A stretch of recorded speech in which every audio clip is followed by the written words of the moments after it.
Bom dia, meu povo. Como que vocês estão? Estamos aqui na rotina diária. Academia, 5h30 da manhã. Essa é a minha nova rotina. Na verdade, essa é a minha velha rotina. É a minha rotina de antes de ter filho. Eu sempre fui do Club 5 a.m. Eu gosto, na verdade, né? Gosto de dormir cedo e acordar cedo. Mas quando a neném nasceu, ficou um pouco mais difícil de manter essa rotina, porque acorda muito à noite, e aí a gente precisa descansar, né? Especialmente quando tá amamentando. Agora que ela já tá com 1 aninho, tô voltando com a minha rotina. Pessoal, aqui é complicado, viu? Eles param onde não deve e dificulta a nossa vida na hora de sair de casa. Sabe o que é esse tanto de carro numa casa só? É gente que divide o quarto, sabe? Divide a casa, cada um mora num quarto.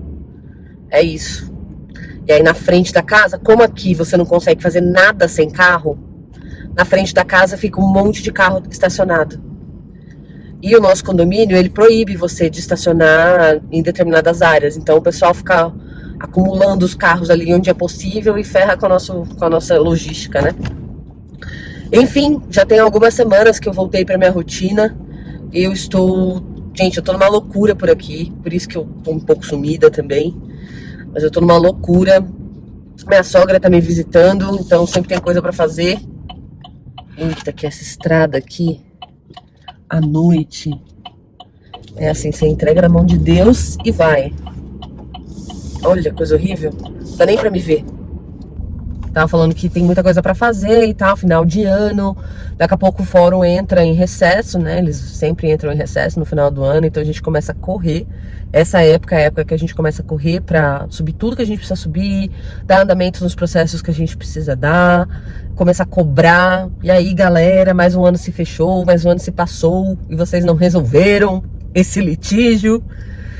Enfim, né? Essa época é bem corrida para os advogados, mas depois tende a acalmar, porque a gente não vai ter prazo, né? Porque o fórum vai estar fechado, mas é a época em que a gente foca mais nos processos administrativos. E como advogado internacionalista, de direito internacional, a gente faz muito processo administrativo. Então, processos de cidadania, processos de visto, processos de residência, dependendo do país, dependendo do tipo de processo, a gente tem que focar bastante, que tem muita gente que já quer começar o ano com essa parte burocrática da vida resolvida, entendeu? E eu acho super ok. Acho incrível que a gente faça essas resoluções mesmo de final de ano e tente tirar as pendências, né? Eu, inclusive, tô fazendo isso no meu caso, porque nós completamos, vamos fazer 4 meses aqui, né? Então a gente já passou dos 3 meses aqui na Flórida, que é mais ou menos um prazo que o governo te dá quando você vem com um visto X e que você quer mudar para o visto Y, por exemplo. O governo, ele não é que ele te pede, né? Mas a lei, a regra diz que se você mudar de status ou se você, enfim, aplicar outro visto, ô moço, jura? Vou para aquela vaga. Enfim, o governo, ele te dá esse prazo de 90 dias para você mudar de ideia. Então, por exemplo, a gente chegou aqui com visto de trabalho, certo? Em nenhum momento a gente falou pro governo que a gente ia ficar aqui pra sempre. A gente nem tem essa certeza ainda exatamente pra falar pra vocês. A gente quer, né? Mas se vai dar, é outra conversa. Enfim, o governo te dá esses 90 dias, ele fala, olha, quem muda de status, quem chega aqui já muda de status antes desses 90 dias, levanta um sinal de alerta pra nós. Por quê? Porque nós entendemos que essa pessoa, ela nunca quis vir pra cá pra fazer o que o visto dela disse que ela ia fazer. Ela já queria mudar de status, ela já queria ficar. Por isso que ela chegou e já mudou o status dela. Você entende o que eu tô falando? Então, assim, quando você chega nos Estados Unidos, não é ideal que você já mude o seu status logo que você chegou. Porque o governo pode entender que você está desvirtuando a sua estadia no país. Você falou que chegou para turistar, para ver o Mickey, e agora você está aplicando o EB2NW para morar permanentemente aqui. Tipo, oi, entendeu? Ou então, você veio como turista, falou que ia ver o Mickey, agora está trocando status para fazer uma faculdade aqui. que te permite trabalhar. Significa que ninguém pode fazer isso? Não, não significa. Existe o jeito certo de você fazer uma alteração de status. De você trocar o seu status, de você mudar o seu visto e ter esse processo aprovado. No meu caso, nós estamos aqui com o visto de trabalho temporário. Esse visto, ele não tem a finalidade de residência permanente. Ele tem uma finalidade de residência temporária. Porém, por conta de um acordo que já tem quase 100 anos entre Canadá, Estados Unidos e México, esse visto que eu tenho me permite renová-lo para sempre, se a gente quiser. Se a gente quiser ficar aqui para sempre renovando esse visto, é tranquilo. A gente só vai na fronteira, apresenta nossos documentos e temos que provar que estamos nos mantendo trabalhando legalmente, certinho. Se isso estiver ok, não tem problema, eu posso morar aqui para sempre com esse visto temporário. Que até tem um lado positivo, tá? Até tem um lado positivo. Dependendo da sua estratégia tributária, vale mais a pena você ficar com um visto temporário de trabalho nos Estados Unidos para sempre, se for necessário, do que você aplicar um green card, por exemplo. Posso falar mais sobre esse assunto para vocês em outro vídeo.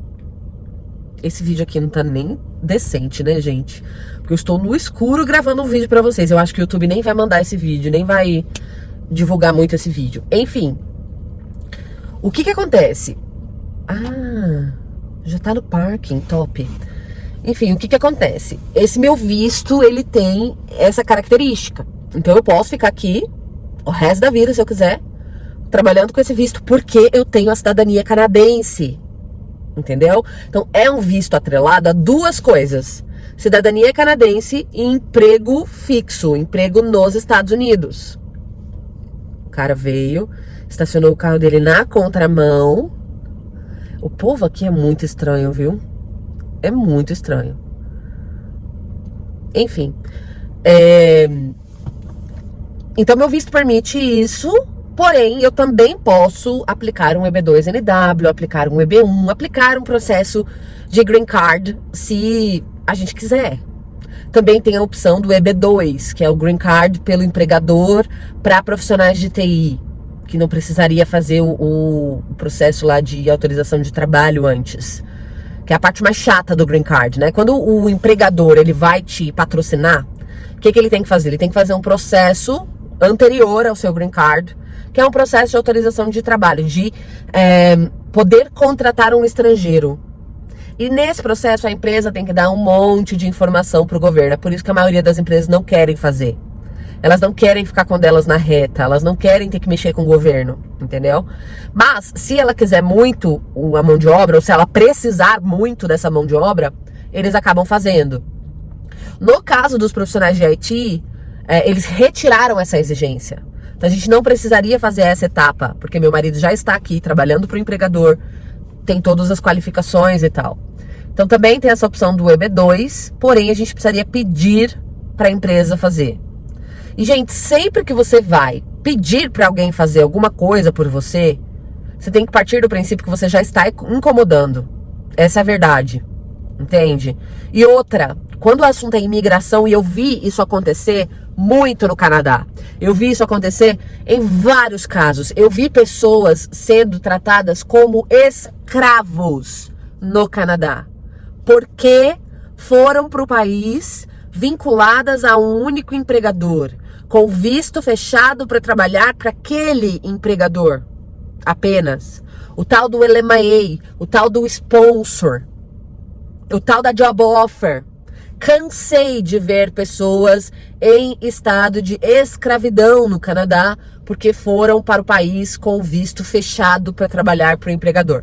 Vi pessoas também que foram trabalhar para um único empregador e deu tudo certo.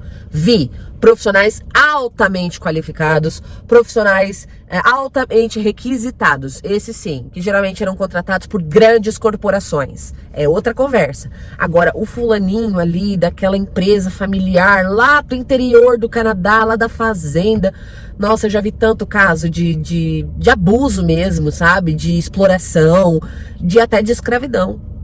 Então, por ter o conhecimento que eu tenho de imigração, a opção que me vincula a uma empresa, a um empregador, sempre vai ser a minha última opção.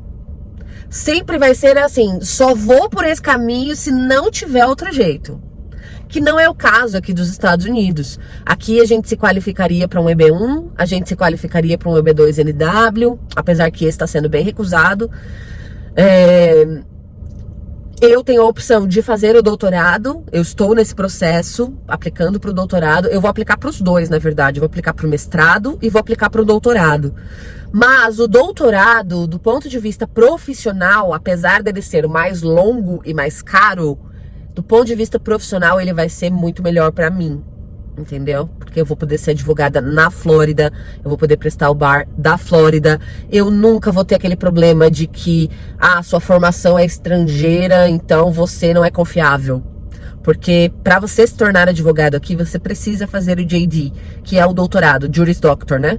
De pelo menos 3 anos. Se você não faz esse Juris Doctor, se você escolhe fazer o mestrado, beleza. Alguns estados vão permitir que você faça o exame da UAB, né? O exame do bar de lá. Agora, a Flórida não. A Flórida exige que você tenha formação jurídica local. Então, você tem que ter o doutorado para ser advogado na Flórida, da Flórida, tá? Registrada no bar da Flórida. E aí eu estou pensando seriamente em fazer o Juris Doctor. É claro que querer não é poder, não é mesmo? A gente precisa aplicar, precisa fazer o melhor processo possível, mas no final do dia vai depender da universidade. Eu já estou com algumas universidades aqui no radar, eu já até mandei meu currículo para alguns trabalhos voluntários para trabalhar na Corte de Imigração americana como tradutora, intérprete e auxiliar, né? Aí eu seria um trabalho voluntário, não vou receber nada por isso, mas vou adquirir experiência dentro do judiciário americano. Então, como advogada de direito internacional, advogada de imigração, ter essa experiência é muito interessante para mim e vai me ajudar a entrar, seja no mestrado ou seja no doutorado. No final do dia eu vou fazer o que me aceitarem, né? Mas eu vou tentar os dois. E, gente, tudo isso é papelada, tudo isso é burocracia, tudo isso é processo, é carta pra cá, é carta pra lá, dinheiro pra cá, dinheiro pra lá. Você tem que trabalhar pra conseguir bancar tudo isso, pra conseguir pagar tudo isso. Eu tava fazendo as contas, assim, eu acho que da nossa mudança pra cá, com tudo que a gente já gastou, que a gente já comprou, taxa que a gente pagou, já foi uns 50 mil dólares. Já foi uns 50 mil dólares de tudo, né? Carro, porque a gente teve que comprar o carro à vista pra não fazer dívida, não pagar juros altos. Então, assim, não é fácil, mas eu também não sou o tipo que fica chorando leite derramado, que fica se fazendo de vítima, não. Eu escolhi estar aqui, eu tô tendo uma das maiores oportunidades que, assim, muita gente no mundo gostaria de ter. Você estar aqui legalmente, poder trabalhar, colocar sua cabeça no travesseiro em paz, sem medo de alguém bater na sua porta para te deportar, sem medo do fulano lá do seu trabalho te denunciar e você ser humilhado, você ter que sair do país com a roupa do corpo, com seus filhos debaixo do braço. Olha, eu tenho visto cada coisa aqui, eu tenho visto cada situação aqui que... Eu realmente, eu entendo que as pessoas que vêm pra cá nessa situação, elas realmente não têm nada a perder na vida delas, porque passar por toda a humilhação que é a de você não estar aqui corretamente, gente, eu não desejo isso pra ninguém. Então, quando eu vejo um imigrante que tá aqui, ilegal, que ele não tem noção do tamanho do problema que ele arrumou pra vida dele, porque tem muita gente que não tem noção, tá? A pessoa acha que, não, que tipo, visto é um negócio opcional. Que visto, assim, é que eu não consegui vir com visto, então eu tive que vir assim. Não, amiga, se você não consegue vir com visto, você não vem. Esse é o correto e ideal, né? Mas a gente sabe que na prática não funciona assim. A gente sabe que durante muitos anos os Estados Unidos passaram pano pra toda essa situação. E agora, gente, eles estão no enrosco, viu? Agora eles estão no enrosco porque tem milhões de imigrantes aqui, de 12 a 15 milhões, eu vi ontem no jornal, de imigrantes aqui ilegais. E essas pessoas vão precisar de resolver a vida. Como eles vão fazer isso, ainda não sabemos. Trump tem algumas opções, tem algumas coisas lá na política dele. Eu vou até trazer um vídeo pra vocês, pra gente passar, né, destrinchar as promessas do Trump, pra gente ter uma ideia aí do que ele vai fazer. Mas eu acho que ele vai vir com políticas agressivas, sim, porém vai ser difícil. Vai ser bem difícil resolver essa situação. Os Estados Unidos está numa situação complicada. E eu, assim, do ponto de vista de imigrante, né? Eu, como imigrante, eu olho e falo, cara, eu não estaria dormindo à noite. Eu não conseguiria dormir de noite, deitar minha cabeça no travesseiro em paz, sabendo que amanhã vai entrar um novo presidente e ele vai me deportar. E ele pode me deportar a hora que ele quiser. E ele pode. Eu vi uma galera falando do TikTok, falando, eles acham que eles têm essa... Deixa eu ver se acender não fica bom. Olha, ficou melhor. E o pessoal falando assim, ele acha que ele tem esse poder? Não tem. Eu já vi vários advogados falando que ele não tem esse poder. Gente, ele ganhou no Senado, ele ganhou na Câmara dos Deputados, ele ganhou o colégio eleitoral, ele ganhou o voto popular. Ele é o presidente dos Estados Unidos com maior apoio, talvez na história. Entende? Ele pode fazer o que ele quiser. Ele pode fazer o que ele quiser. Ele está entitled para fazer o que ele quiser.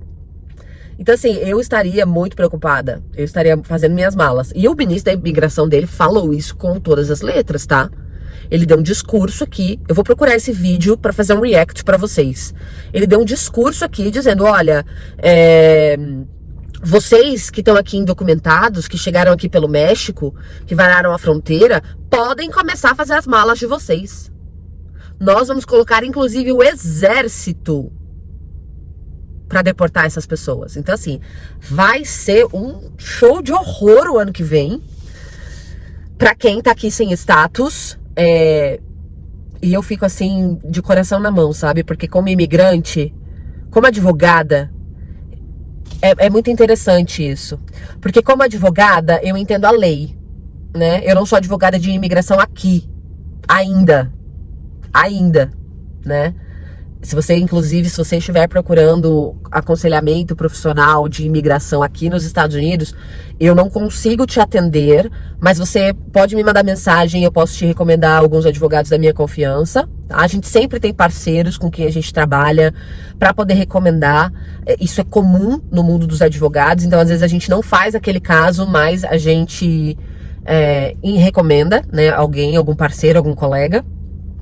Mas, assim, o meu background, né, o meu histórico profissional é na área de imigração. Os últimos 10 anos eu trabalhei na área de imigração, continuo trabalhando na área de imigração em alguns aspectos, só não nos processos de fato aqui dos Estados Unidos, mas eu trabalho em muitos casos relacionados com a imigração americana, planejamento tributário, planejamento sucessório, divórcio internacional, pensão internacional. Então, quando o imigrante se separa no outro país, quando o imigrante precisa de pensão alimentícia para o filho e está em outro país, tudo isso a gente faz dentro do direito imigratório, do direito internacional. Mas os processos de imigração, de fato, eu não posso fazer aqui ainda, pois não sou advogada ainda. Registrada no bar daqui, né? Enfim, como advogada, eu entendo a lei. Eu entendo que vai ter caso e caso, que para alguns casos essa lei vai ser aplicada corretamente. Para outros casos, essa lei não vai salvar, não vai ajudar, que é o caso dos asilos, por exemplo. Então a pessoa vem, aplica asilo, achando que todo mundo que aplica asilo vai conseguir, achando que tudo bem aplicar asilo para ganhar tempo, quando na verdade não é. E assim, a lei, ela precisa ser justa do ponto de vista geral, mas não necessariamente ela vai ser justa do ponto de vista individual. Então às vezes você vai ter uma família aqui que nunca roubou ninguém, que nunca cometeu nenhum crime, que tá aqui trabalhando, que tá aqui ajudando a economia, que tá movimentando, que teve filhos aqui. E essa família, do ponto de vista social, não apresenta nenhum risco para os Estados Unidos. Mas para o sistema jurídico, ela apresenta. Porque ela desrespeitou a lei. E quando você permite que as pessoas desrespeitem a lei dentro do seu país, você, enquanto governo, demonstra fraqueza política, principalmente. Mas você demonstra insegurança, o que a gente chama de insegurança jurídica. faz com que o mundo olhe para você e diga: Estados Unidos é fraco, Estados Unidos está implodindo. Inclusive, essa é a visão que a gente tem dos Estados Unidos quando a gente mora no Canadá, tá? Tudo bem que a mídia no Canadá também é bem comprada e manipuladora. Existe todo um projeto de transformar os Estados Unidos no pior lugar do mundo. Afinal de contas, se os canadenses começarem a descobrir que é fácil vir pra cá quando você é canadense, o negócio, né? Apesar que eles são doutrinados desde criança, isso é uma outra conversa. Pra odiar os Estados Unidos, né? Eles são doutrinados desde criança. Então, é tipo paulista e carioca, sabe? Brasileiro e argentino. É igual canadense e americano. O canadense odeia americano. Eu acho que é só o canadense que odeia americano. Eu não vejo esse ódio do americano pro canadense. Mas enfim, quando você permite que as pessoas varem a fronteira do seu país, a fronteira, gente, é a coisa mais importante de um país. Quando o país permite que qualquer um, como Biden fez, permitindo vários bandidos e pessoas condenadas de virem pra cá, vararem a fronteira, entrarem aqui, você manda uma mensagem pro mundo. Você diz ao mundo: sou fraco. Não dou conta de proteger nem as minhas fronteiras. Insegurança jurídica generalizada. Então, assim, isso é complicado. É isso que o Trump vai ter que fazer logo que ele entrar. Mas você entende que aplicar isso no mundo real é complicado, porque você tem pessoas de verdade ali, pessoas que vão ficar numa situação muito complicada. Nossa, é horrível. E como advogada, eu consigo entender a parte jurídica, eu entendo que o correto é aplicar a lei, mas como imigrante, meu coração dói de ver que vai ter crianças que vão ter que ir embora, vai ter pessoas que vão ter que ir embora, pessoas que são trabalhadoras, pessoas que muitas vezes são ignorantes. A gente tem aquela galera safada que queria vir pra cá pra ostentar, que queria vir pra cá pra tirar vantagem, que tá aqui, não declara imposto, não paga imposto, todo o dinheiro que ganha manda pro Brasil, que só tá aqui pra aproveitar do sistema, que usa todos os benefícios sociais e não se preocupa em contribuir. Sim, nós temos essa galera, e é uma galera bem grande, é uma galera bem barulhenta, inclusive. Mas nós temos as pessoas decentes que estão aqui trabalhando, que são ignorantes, que não fazem ideia. Gente, tem gente que vem pra cá e não faz ideia de processo de visto, do que tinha que fazer, do que tinha que ser feito. Você vê que era pessoa simples, assim, que era pessoa ignorante de tudo no Brasil, sabe? Eu sinto realmente, eu fico com pena, porque essas pessoas também vão pagar esse preço. Enfim, eu nem sei porque que eu falei tudo isso, não era nem pra falar tudo isso, era só pra dar um oi pra vocês. Eu já perdi aqui meu tempo, 20 minutos dos meus exercícios, eu tenho que correr agora, fazer meus exercícios, que todos os dias eu tô vindo na academia, 4 vezes por semana, na verdade. Tô vindo na academia, firme e forte no meu objetivo, e a gente se vê no próximo vídeo. Beijos!